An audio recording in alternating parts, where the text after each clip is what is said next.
So good morning, everybody. I'm Nicola Barrett, Chief Corporate Learning Officer at Emory Executive Education at Goizueta Business School. And we're pleased to have you with us today for Business Over Breakfast.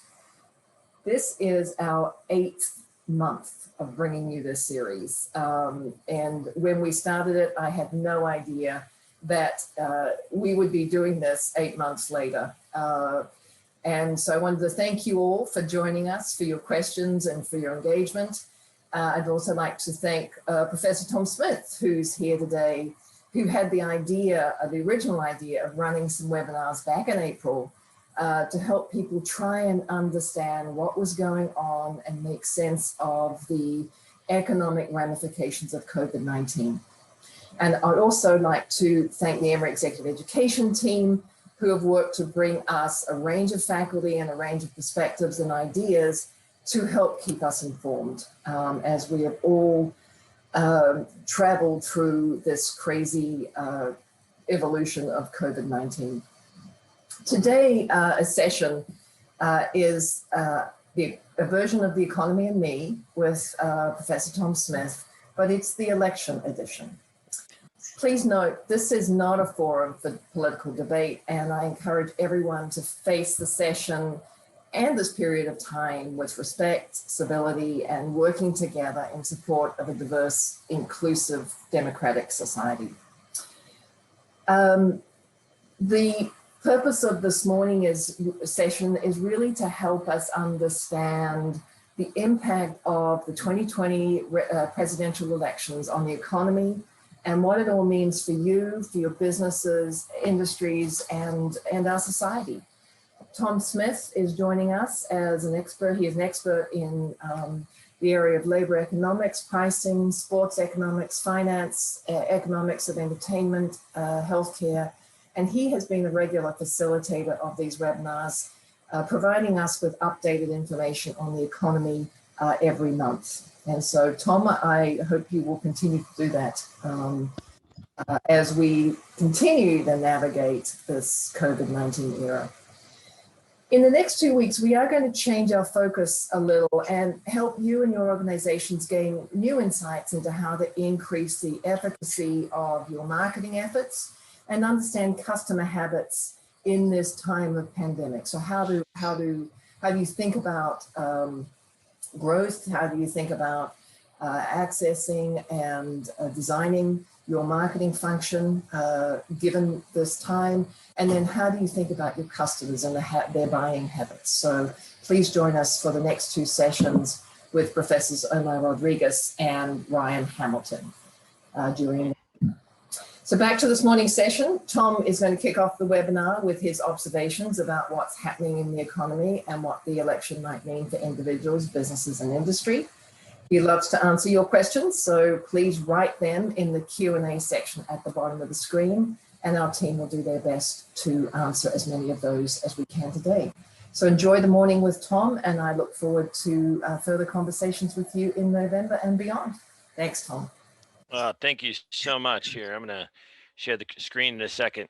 Yeah, it's been, we started these workshops, I think late March, early April, and I was very happy to be involved in them. I think it's really important that people get information and are able to discuss it and, can kind of push some different ideas around. I'm really happy to see some of my old students are logged on. I love that they reconnect. I know that a bunch of current students have logged on. I love that they're connecting. And so I'm going to talk for about 20 minutes, maybe 15, 20 minutes, and then answer a bunch of questions. I'm going to share just a Word document. You know that you've been watching too much news coverage when you're serving pizza to your kids and your wife's like, hey, how's it going? And you say like, okay, with 75% of the pizza completed, Connor has 18% of the pizza and Kaylee has 72%. You're just like, really? I mean, everything is split into sections. Yeah, it's like your brain starts getting strange. So I just wanted to show you this. This is a little regression that my colleague Bill and I actually put together for a paper, and we just looked very, very simply. I just wanted to show this to you because sometimes the simplest take on things is sort of the most accurate. We were just looking at the unemployment rate, and there is a reason why I got this up. The unemployment rate is currently standing about 8%. If you are um, paying attention, you'll understand that the Bureau of Labor Statistics has had a very, very difficult time tracking people who've been furloughed, who've been absent from work. And so it's possible, and they have a footnote in their reports. It's possible that the unemployment rate is actually a little bit higher than that. But just given just the very, very simple regression, the incumbent's general election margin, given unemployment rates, usually turns negative when the unemployment rate is between 6 and 7%. And we're in this range right here. The current margin for Trump is like -2%. So I mean, the model, incredibly simplistic, just incumbents share as a function of unemployment rate, is pretty predictive. And again, the idea here is that sometimes the simplest take on things and the most direct path will get you some pretty good answers. So let's just jump into some of the economic scenarios that I'm seeing and that I'm actually getting hit up about now. This is a chart. I grabbed the data from S&P and charted some stuff out. People want to know, okay, so how's the market reacting? I mean, the market was down last week quite considerably, and we had a down week for the first time in a long time. The market seemed to have rebounded the last couple of days, and people wonder, what's going to happen, what's going to happen under different kind of presidents. And here's a map. Here's where Trump stands. It's pretty impressive if you look at the list of all. This is first term presidents here, and I've got, this is their first 100 days in office, which is usually um, established as sort of a benchmark for where they are. The first 100 days is something like 70 trading days, 78 trading days, something in that neighborhood. So what happens is you just can look at, wherever the S&P is on, inauguration day, and then map it again, benchmark it against that. So that's why they're all starting here at zero. And so Trump's first term in office and his first 100 days in office was very impressive. Only Obama and George H.W. Bush actually had higher S&P returns. This is where Clinton and Ronald Reagan were. Clinton was just slightly ahead of Ronald Reagan, and then Carter and George W. Bush were much lower. For George W. Bush's entire term, the S&P was down quite considerably, and Carter suffered the same kind of fate. And so this group of first-term presidents actually did pretty well in terms of returns. You say, okay, we know how he did, but what's likely to happen? So here I mapped just Democrats versus Republicans. Okay, this is again the first 100 days in office, first 70 odd trading days, and the statistical difference between the returns for the S&P of these two groups is actually zero. So even though it looks like the red number is a little bit higher than the blue, it's not statistically different. And you say, okay, so red president, blue president, then the market responds to the economic conditions, and both Republicans and Democrats have shepherded over recessions and has shepherded over expansions at the beginning of their terms. And so there isn't any kind of significant difference here, which is true. If you look at, like, so here's a scenario: first term Democrats versus second term Republican presidents. Now there is a slight difference. The difference is about 100 basis points here. Okay, so Democrats have done a little bit better. Now you'll notice that this part right here, you've got this downturn, because you've got Obama. He had experienced a very significant downturn in the market, and so did Jimmy Carter. But when you aggregate these numbers, first term Democrats do just slightly better. The statistical difference is not really significant at a 95% level. So that is, the average returns here are not statistically different than the average returns here. That is to say that you shouldn't get freaked out about which, in terms of your market preferences and in terms of your portfolio returns. If you have a portfolio, a 401k, you shouldn't get freaked out about the fact that we have a Democrat versus a Republican or a Republican versus a Democrat. By and large, the returns of each group are incredibly similar. And I know that this has been, people have been anxious about this. But I just wanted to sort of like just throw the numbers out there. If you think like, okay, so suppose that we have either a Biden or a Trump second term, what does that return look like? And here I mapped the trend of the S&P 6 months prior to the presidency and then 12 months after. So the zero mark is the benchmark, and then I benchmarked it going back 6 months and then going forward 6 months. So here what we have is that except for President Obama, who, when he entered into office, had experienced a downward trend in the market and was able to turn that around.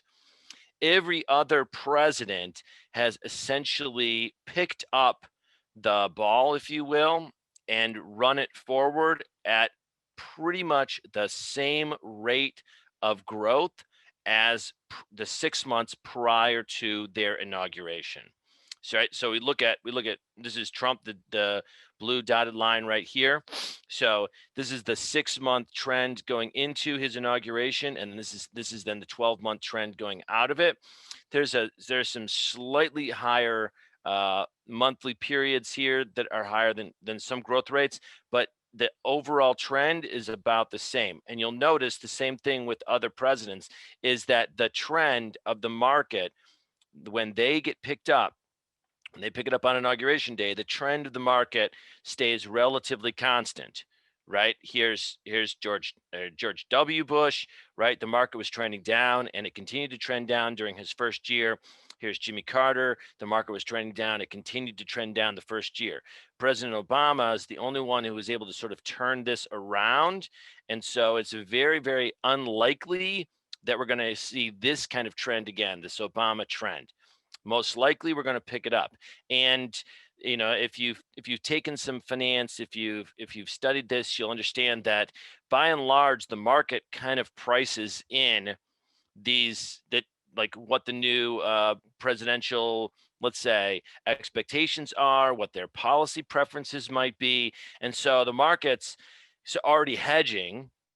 Okay. And they're saying, okay, that this is what we think is going to happen. And the prices inside the market adjust. And so you say, like, okay, if you get a Trump presidency, then certain types of stocks will start to grow and other types of stocks will start to fall.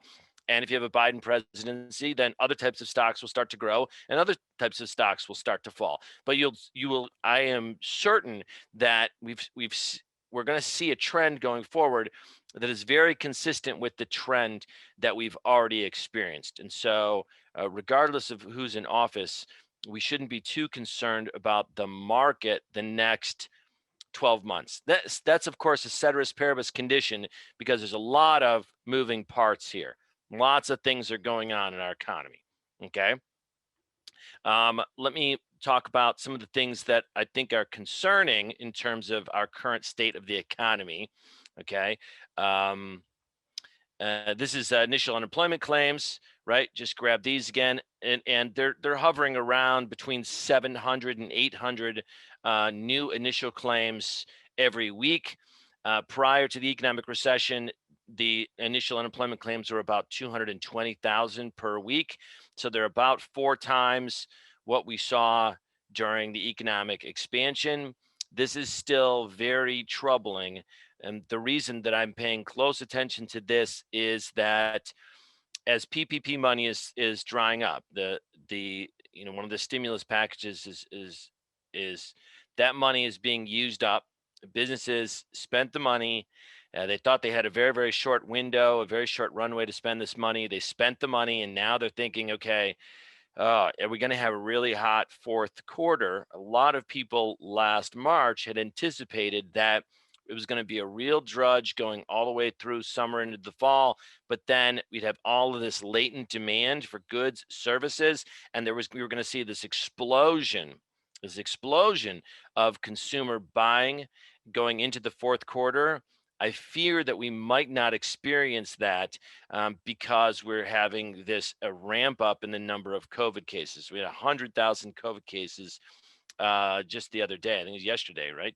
And so, people are talking about, maybe you should stay away from extended family during Thanksgiving, which might be a good idea anyway. Thanksgiving can get a little heated, but people are saying, we're going to delay this, we're going to delay that. I mean, my own family, we're delaying our wine party. Sorry, Dean, Nicola.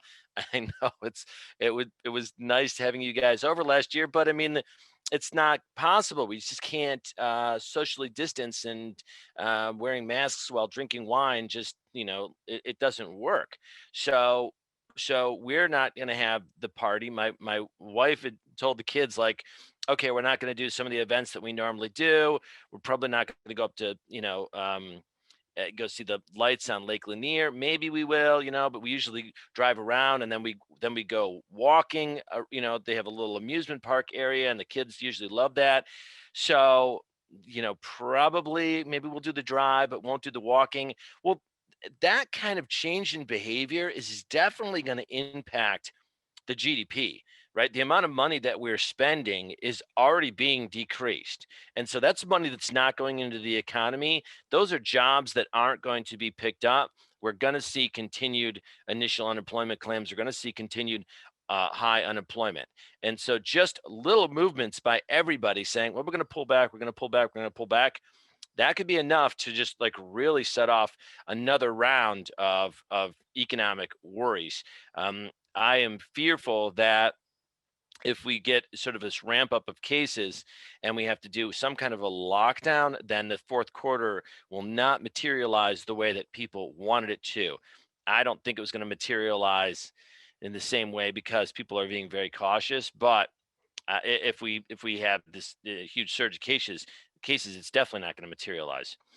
Here's the unemployment rate by different groups. We've been talking about this K-shaped recovery where part of the economy is starting to go up, and then other parts of the economy are starting to trend downwards. We can see just by looking at the unemployment rate by different groups, but also by different genders, that white males have the lowest level of unemployment, and let's say like black females, black males, Hispanics have much higher levels of unemployment. The economic recovery or the economic recession, these are not hitting people in the same way at the same time. And so we're really having some groups that are saying, I'm able to work, I'm able to keep things together, I'm working from my home. And then other groups are saying, geez, like why isn't anybody feeling the same kind of pressure that I am? Well, depending on how your job is performed, and depending on the level of support, if you were a two worker family, if you were able to send your kids back to school, if your kids are studying math at the kitchen table, there's a different amount of stresses and different amount of, or let's say, resource allocations that households need to take on. And as a result, different type of households are experiencing this recession in different ways. Okay.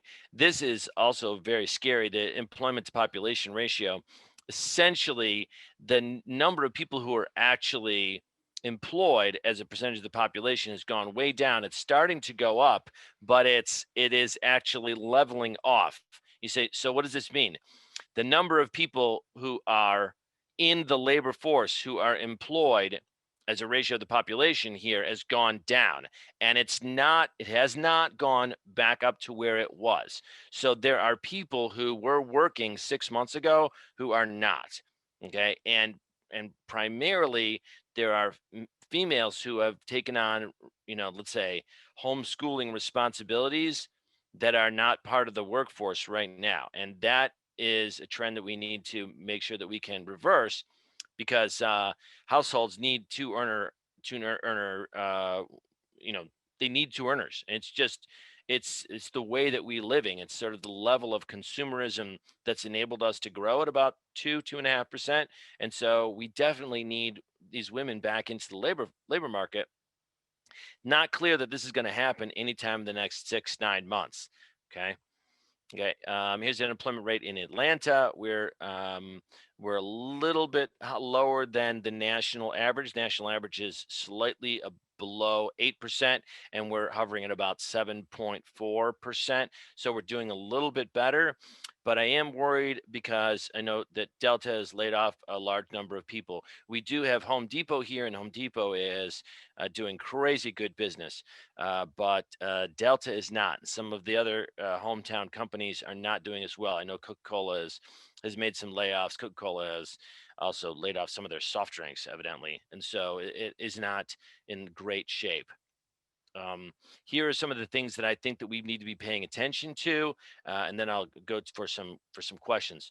This is from the Pulse survey from the census, U.S. Census, and I've just grabbed a group of states in the southeast here. This is the percentage of respondents who think that it's either somewhat or very likely that they're going to lose income in the next 4 weeks. So not quite a third of the respondents in Georgia, but close, right? And you say like, whoa. So I mean, in this region, the only state that's a little bit higher is Texas, which is a full third. Yeah. So we're not doing great. People are very pessimistic about their income trends and the likelihood that they're going to retain their income over the next month, 2 months. So people usually have a very good idea about what's going to happen if the next shoe is going to fall, so to speak. And so pay attention to what individuals are saying about their own circumstances. They tend to think the sky is falling more so, but they have a much better sense about their own economic position. And so this number scares me. Here, this is the number of percentage of respondents somewhat or very likely to lose their house to eviction or foreclosure. So actually, this number is at the very, very bottom of my scale here. It's just where it turns white. And so about 21% of respondents in Georgia think they're going to get evicted or foreclosed upon. Now you look at this, right? And so we have Louisiana. I think this is Arkansas here. And so you say, goodness, really, like 40, 45, 50% of people in some of these states think that they're going to lose their home. Yeah, there was an eviction moratorium, but that ended in August. There have been some foreclosure moratoriums, and so getting some mortgage forbearance, but those were bank by bank. And most banks sort of said, okay, we'll do a 90-day and then we'll do another 90-day. So we're running out of the series of 90-day, let's say, extensions. It's very, very challenging. Plus, my colleague Bill, who I did a lot of this work with, sent me just a link that there's a lot of people applying for mortgages, and mortgage rates are really, really low, but it's not super easy to get a mortgage. So it's a very interesting mortgage market right now. So lots of people are saying, okay, now's a great time for me to refinance, but mortgage companies are upping the benchmark, the hurdle, if you will, in order to actually get your financing. And so that's a little bit scary when the Fed makes money available for banks, and banks know that they can make profits by making loans. Then you would ordinarily think that, okay, so the Fed have very loose monetary policy, and now banks are going to make lots of loans at very low interest rates. Well, that's just not happening at the level that is probably necessary to get our economy crunched up again, like really, really ramped up. So I think that banks are very, very scared about having a lot of, let's say, uh, foreclosed property on their balance sheets. This really pulled down banks during the 2008 recession. And I fear that a lot of banks are thinking that they should stay away from mortgages for a while until this settles. So not as many refinances and mortgages as I would like to see. So it's a little tight there. here is the percentage of respondents who think it's either somewhat or very likely that they're going to miss regular household payments. So expenses that you normally have, whether it's the gas bill, the electric bill, your Verizon bill, Comcast, Hulu, Disney Plus. Don't want to miss that Disney Plus bill. But 35% of respondents in Georgia, 1/3, think that they're going to miss a regular household payment in the next 4 weeks. I apologize, I forgot to add that there. In the next 4 weeks. So that's scary. When you let's say look at this overall, like the large picture, the residents in Georgia, about 1/3 of them are freaked out. Somewhere between a third and a fifth are freaked out that they're going to lose their job, they're not going to make their payments, and they're going to get kicked out of their house. And I think that is this case shaped. Like some groups are saying, no, everything's fine, and other groups are saying the sky is falling. I think we're in trouble. Before I take one more question, I will add I just read an article that the UK is going to go into a double dip recession. Other parts of the European Union are going on full lockdown, and they're likely to go into a second recessionary phase. He said, what does this matter to us if the UK goes into a recession or if the European Union goes into a massive recession? As you'll recall, 2008 was a global recession. And global recessions are terrible because you think, okay, here's how we're going to get out of this. We're going to produce exports. We're going to send our goods to other countries. We're going to sort of grow through selling our wares. Well, if other countries are in a massive recessions as well, then there's not a lot of, let's say, opportunities for Harley Davidson to sell motorcycles overseas or for our farmers to sell soy, right? And so that is not a good scenario going into a global recession or having a bunch of our trading partners going into massive economic recessions right now. Like this is happening. They're going to go into a lockdown and they're probably going to hit the second part of their double dip. This is not a good scenario. We want strong trading partners. We want the global economy to be thriving in order for us to latch onto that and grow with them. But if they are falling, it is very likely that we are going to go into another recessionary trend as well. Global recessions start somewhere and then they grow, and so I am very fearful that that's what's on the horizon. I know this is not all like chipper this morning, but I think it's important to notice all these trends. Okay, so I just spoke for about 25 minutes, so I'm happy to take some questions now. Thank you, Tom. As always, very interesting information and data. The first couple of questions that have come in are actually around the comparative presidential data that you show. You're going right to that chart. Perfect. Yeah. So this will be kind of two-part, just to kind of combine a couple of these questions. But how did other world events that were occurring at the same time impact the statistical data presented for the first 100 days? And then what do you attribute that Obama spike to? The downward spike or the upward spike. So we got to think about what happened here with Obama. And so Obama became president when we were 12 months into the 2008 recession, right? So the election was in 2008. He was inaugurated in 2009, and we were full in the recession at that point. And so the market had been taking a real dive.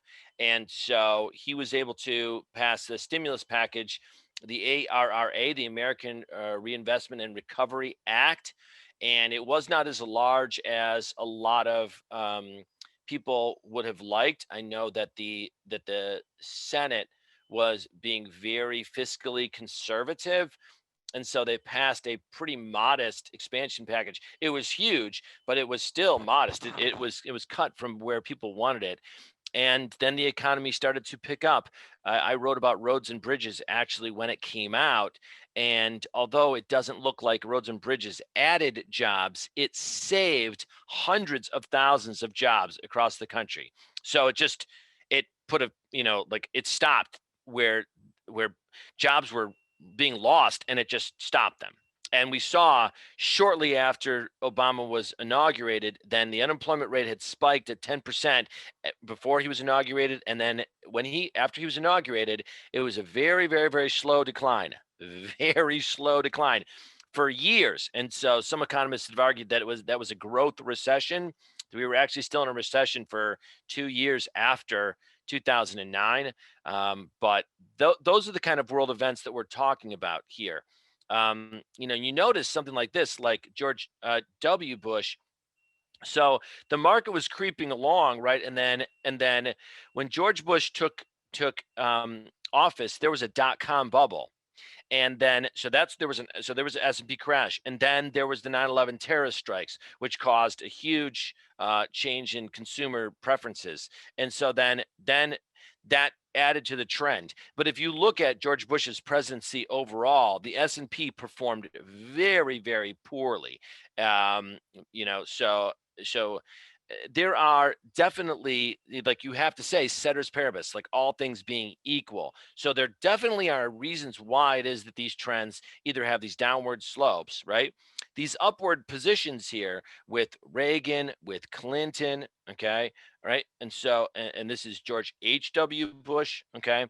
So then, I mean, they took what was given to them and they went forward the first 100 days with policies with for Reagan, sort of some invigoration. When Clinton was elected, right? Like, from Hope, right? Arkansas. I mean, it's like people were invigorated, and the market picks up on those things. And so if people are feeling optimistic, the market does reflect that. If people are feeling pessimistic, you might not think the market reflects that right now, but it does. We saw it last week. Okay. And so there's definitely some events that key into this. Thanks, Tom. This week we've heard talk about the Senate and House election having a greater impact on these numbers than the presidential election. What are your thoughts on that? So, I mean, it's a little bit harder to map that out because, I mean, it's like you got Democrat House versus Republican Senate, Republican House, Republican Senate. And so I think that people think they think of the triangle. That is, they'd look at, okay, so is it going to be House, Senate, and President all the same party, or is it going to be more conflict? I mean, like what we saw in the last couple of years of Obama's presidency was that he had an opposite party. The first 2 years he had Democrat House and Democrat Senate, right? And so maybe that's why this trend is the way that it is. If Biden is elected president, and you keep the Senate the way that it's projecting, then you're going to have some strong negotiations. Now, what I heard yesterday was that Mitch McConnell is interested in doing some kind of stimulus now that the election is over. I think that that's a really good idea. It may be that given sort of the tenor of this and how close this thing is, that Nancy Pelosi will sort of come to the table and say, okay, we were looking for 2.5 or 3 trillion, looking at 1.3 trillion. Maybe we can pass something closer to the 1.5 trillion. I don't know if that's enough to kick our economy into gear, but it would definitely keep a bunch of people in their homes and keep them from being evicted. And so I think that there is a lot of reason to pay attention to both the Senate and the House, as well as the president. If you do not have cooperation between these groups, you will get some stalemates. And we saw that at the end of Obama's presidency. And we've seen that the last couple of years, last 2 years of Trump's first term. And so you want to have some cooperation. You want everybody to be on the same page. But what this means is that people are going to have to make deals. Whether they're willing to make deals is yet to be seen, but a deal has to be made. So I think that there's some credence to that. Tom, this next question asks, the market has seemed to have rallied over the past few days in spite of the uncertainty of the presidential outcome. Mm-hmm. So what do you attribute that to? I think they were so pessimistic last week that let's say there is, if you look at shadings, just shadings, if you will, right? Then the shadings suggest there's a direction. Okay. Um, so there's not that many paths for either candidate. And the way things are shaded right now gives people a sense of, okay, I think this is going to go this way. All you need is a little opening, right? And so once you have a little opening, the market is pretty comfortable taking that opening and jumping with it. Sometimes the market is wrong, but I think that I think that the participants in the market are saying, okay, I'm seeing an opening. I know how this plays out, and so I think we're gonna run with it. And I'm attributing this to people who are being, let's say, overly optimistic about what the shadings mean. And so everybody reads into these things. They've been reading into them for months. And so here they're reading into it just a little bit. And I think that that's what we're seeing. Tom, talking about your employment data, and we're looking at data focused on the southern states. How's the outlook for the U.S. in general, in particular, larger cities in Northeast, Wall Street, and in the West, Silicon Valley? So the West has some different kinds of problems. Okay, so I mean the unemployment rate in the West is a little bit higher, but that's because California has had a very strict set of lockdowns. And so my wife has some clients out there. I talked to a lot of people with businesses out in California. The Governor Newsom's lockdowns and set of lockdowns, and then releasing them or relaxing them and then making them stricter again, like makes it very difficult for businesses to plan. And it's really comes down to planning. So what we've seen in California is fits and starts, and a lot of businesses saying, forget this, like I can't do this anymore. And they're filing for bankruptcy. So I think a lot of the numbers in California reflect the fact that there's been a very, very strict lockdown plan. I mean, probably for good reason. I mean, the number of cases out there were very, very, very high. That said, the Silicon Valley areas have a different set of problems. They have a significant affordable housing problem. I mean, you have people who are working at, very, very, very, very good jobs at tech companies and are living in Ryder trucks in the parking lot because they're like, a 2-bedroom apartment is like $6,000. Like I can't afford that. So, I'm just going to live in a tent.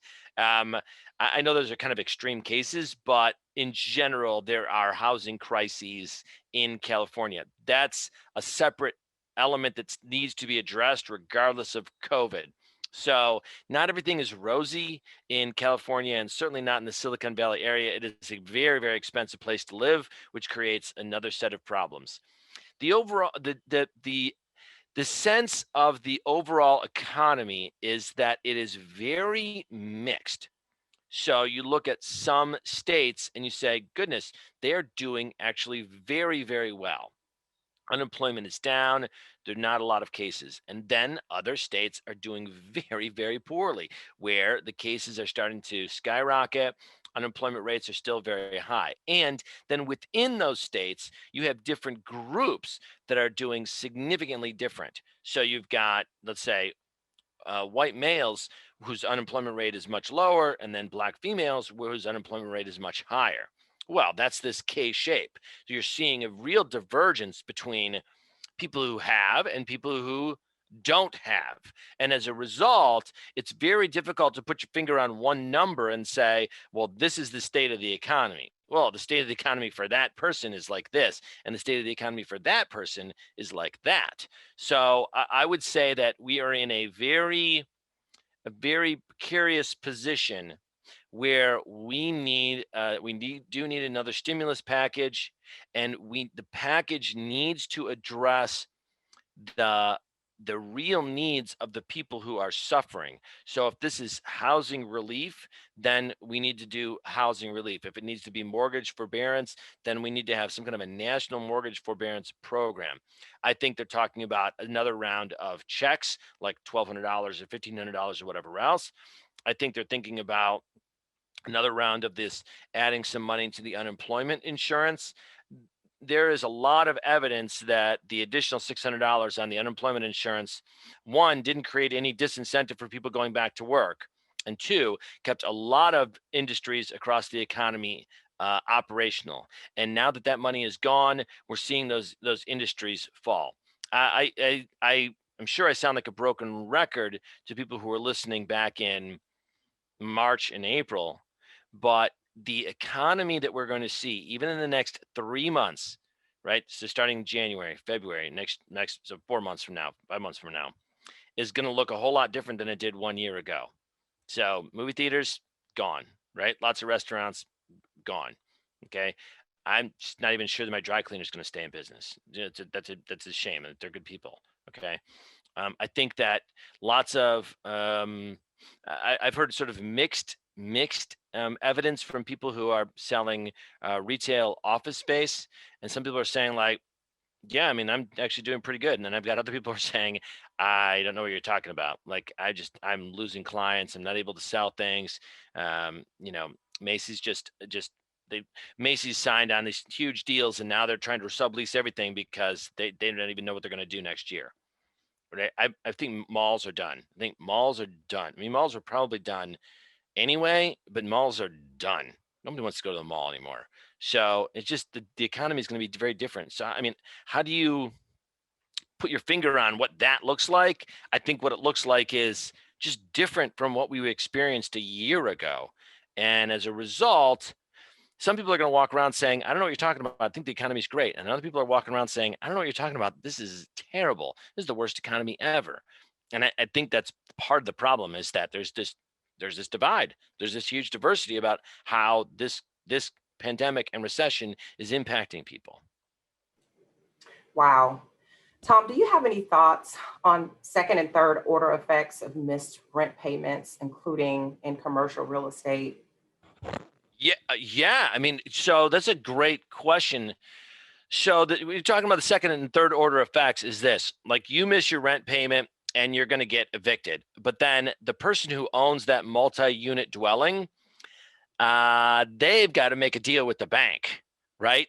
And then the bank who holds the lien on that property, they got to be thinking about, do I really want like a 10 unit or 20 unit multifamily unit property on my balance sheet? Probably not. So the second order and third order effects are, landlords are in trouble. Landlords need some assistance. And I was talking to my students about this yesterday.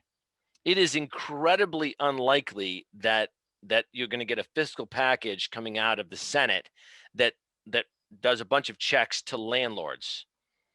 I mean, people don't like landlords. I mean, they're just people. They just happen to have their capital in buildings and multifamily units and, commercial properties.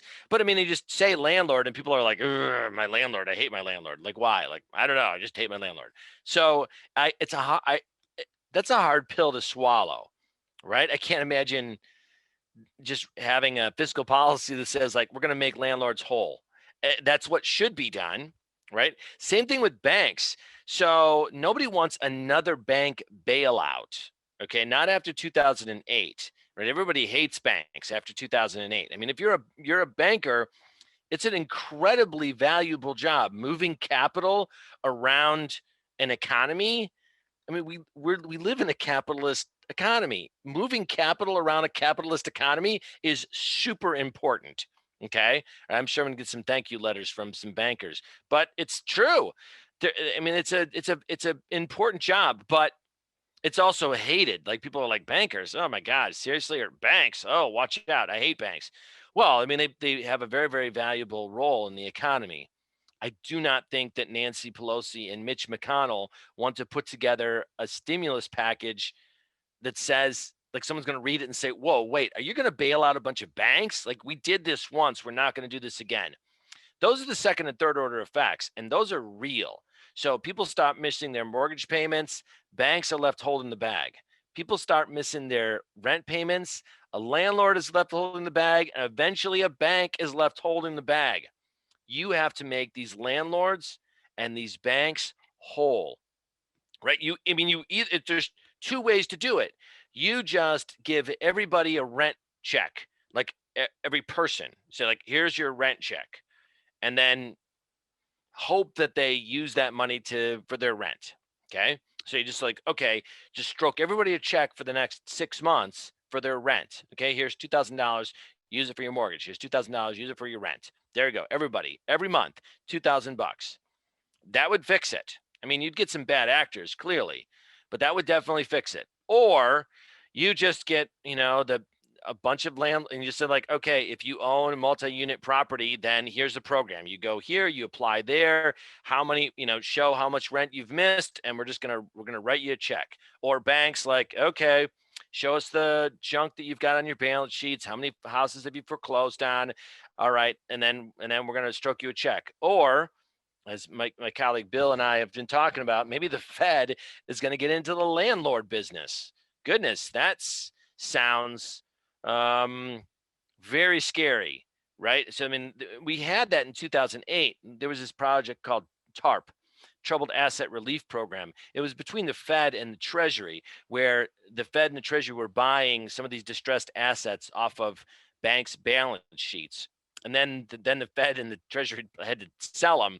And then what was happening is that banks were able to pay this money back to the Treasury, and so it was geared towards like, let's get this junk off your balance sheets to get your balance sheets in order, so you don't have huge liabilities against your assets. So they could enact another policy like that.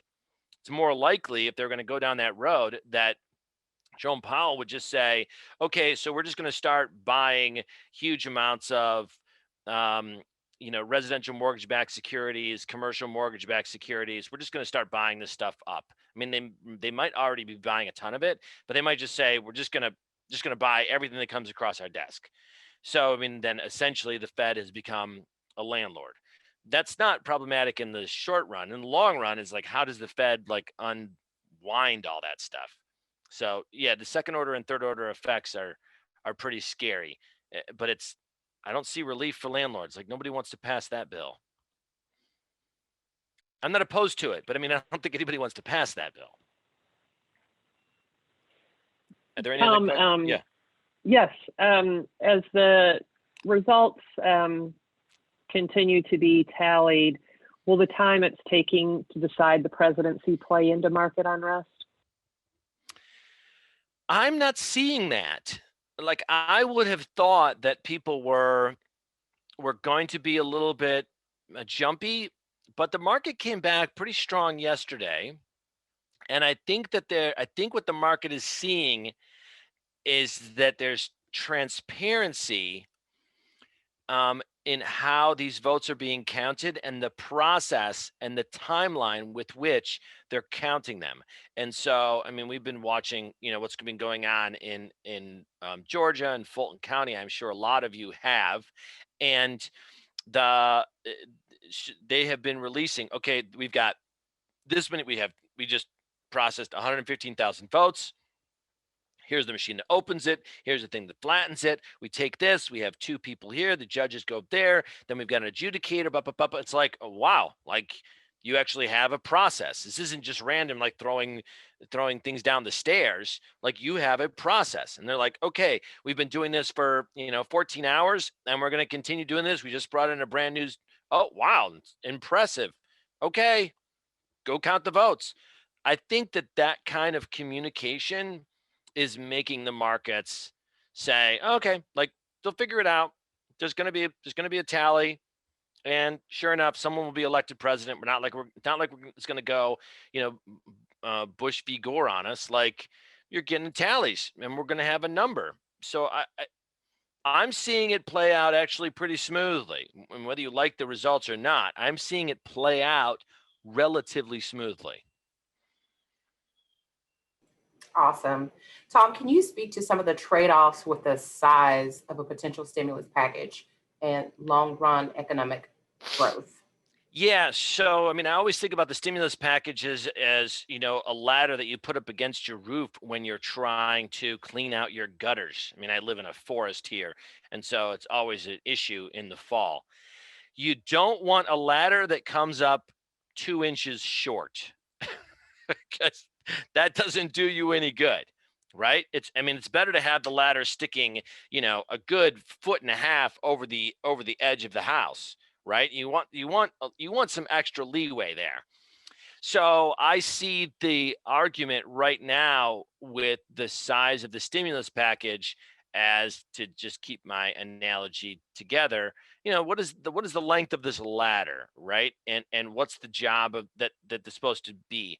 We've had two stimulus already. Are we kind of cobbling a bunch of ladders together? Well, right now, the money is practically free. Interest rates are down to zero. So the United States government can borrow money at practically zero interest rates. So people will buy a 30-year treasury at like 1%, 1.3%, 2%. It's free. So there's no reason that the United States government shouldn't go and borrow as much money as possible if people are willing to give it to the United States government at such a low interest rate. And people are. I mean, it's very, very, very secure, right? There's no return on it, but it's an incredibly secure asset. So the government should be like, we should just do it. Just do it. So the fiscal stimulus package should be over the top, right? And you say, like, okay, so if it's over the top, then what? Use that money for everything you can think of. And then your economy will get up and going. And so then when we come to a therapeutic solution, because there will be something, then the economy is already jumping. What you do not want is what we're seeing here in Europe, is that they're going to start going into it. They're going to go into a massive shutdown. They're going to do a second lockdown, and they're going to go into a second set, like a second dip of this economic recession. We do not need that. We do not need to have these 14% unemployment rates again and again and again and again and again. I mean, that just throws everybody off. I mean, it's almost impossible for small businesses to come back from that. To plan is a very important aspect of being a successful small business. If you can't plan, you can't succeed.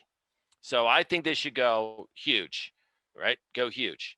And you say, yeah, but I mean, so is there evidence that, having like your debt being like 100 or 110% of your GDP, right? Wasn't that terrible for Greece? Yeah, it was terrible for Greece, but Greece didn't have any kind of plan for reducing its, let's say, its expenses, like its government expenses, while it was going into crazy debt. So while they were doing it, they were increasing their own pensions, and they notoriously don't pay taxes. And so Greece was spending money, but they weren't collecting tax revenue on the other half of it. And then then they just accumulated more and more debt. And they said, well, we're going to borrow money, but then we're going to spend more on ourselves without collecting tax revenue. Well, that's not a successful plan. We do pay taxes here in the United States, and pretty high taxes. And so going really huge on the stimulus package, the downside of that is that at some point, we should engage in contractionary fiscal policy. Remember this, and this is, I mean, most people don't even think about these elements. So George H.W. Bush, he did not win re-election because he promised no new taxes. Read my lips, no new taxes. And then he actually taxed some businesses to actually draw down some of the government deficit that had accumulated under his predecessor, Ronald Reagan. And that was an incredibly fiscally conservative move. He was a true fiscal conservative, right? He was the whole like voodoo economics guy. That was him. And that got him fired, right? People do not like engaging in contractionary fiscal policy, that is, raising taxes and lowering government spending when the economy gets going. If you'll recall, Obama was faced against a Republican Senate and Rand Paul, and they were saying, we need to engage in some austerity, right? We're going to go off a fiscal cliff. And so we need you to cut back on government expenditures in this way, and this way, and this way. And so Obama made a deal with Rand Paul and the Republican Senate, and he engaged in some austerity measures, probably slowed down our economic growth, but he was definitely pumping the brakes. It's not a very popular position to take if you are the president, to say, okay, we're going to raise taxes and reduce spending. If we do these huge fiscal stimulus packages, and we've already done a couple, if we do another one or another couple of them, then in 2 years from now, we really are going to have to pump the brakes. Now, I'm talking as a fiscal conservative here, and that is, you really have to balance these things out. When you need it, spend it as much as you can, especially now that the interest rates are so low. You can borrow it practically zero. Fine, borrow as much as you can, spend as much as you can to make sure that your economy isn't crashing. And then later, pay it back. But that means a little bit higher taxes and lower spending. And nobody likes that scenario 2 years from now. But I think it's a necessary part of the cycle. And it doesn't happen very often. We haven't had real contractionary fiscal policy for 4 years, 6 years. So, Tom, we have time for one more question. Are there any economic indicators that show promising trends or represent economic strength? yeah, so the answer to that is yes, but for different groups. Okay, so the unemployment rate for white males has continued to fall. We did see actually a slight increase in real disposable income for some groups in Q2. We saw this huge decrease in GDP, and GDP has come back pretty far. Unfortunately, like, the percentages sound a whole lot better than what let's say the actual numbers are, the nominal numbers are.